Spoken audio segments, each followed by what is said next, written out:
நம்ம எப்படி தெரிஞ்சுக்கிறது நம்ம சுத்தரா அப்படின்னு? வெறும் அசை போடுறது மாத்திரம் இல்லை, நம்ம நட பாருங்களேன்.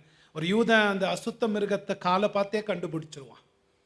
நம்ம வாழ்க்கையை பார்த்தே நம்ம சுத்தமா அசுத்தமானு நம்ம காலை பார்த்து கண்டுபிடிச்சிடலாம். ஏன்? ஒரு சுத்த மிருகம் அது நடக்கிறதே வினோதமா வித்தியாசமா இருக்கும். 2 விரல வச்சுக்கிட்டு, இல்லைங்களா? அது ஒரு வினோதமா நடந்தாலும் அது உறுதியா நடக்கும். அந்த 2 விரல் இருக்கிறதுனால ஒரு ஒரு அடியும் ஃபேமா உறுதியா முன்ன போட்டு போகும். யோசிச்சு பாருங்க. ஒரு பரிசுத்த விசுவாசி எப்படி கண்டுபிடிக்கிறது? அவன் வெறும் அசை போடுறவன் மாத்திரம் இல்ல, அவன் வாழ்க்கையில அவன் வித்தியாசமா நடக்கிறவன். எல்லார் மாதிரி நடக்கிறவன் இல்லை, ஆனா உறுதியா கடவுள் விரும்புற மாதிரி அதுல உறுதியா நடக்கிறவன். நம்ம அப்படி இருக்கிறோமா? நம்ம உலகத்தின் மக்கள் மாதிரி இருக்கக்கூடாது. நம்ம வாழ்க்கை வித்தியாசமா இருக்கணும். சுத்தம்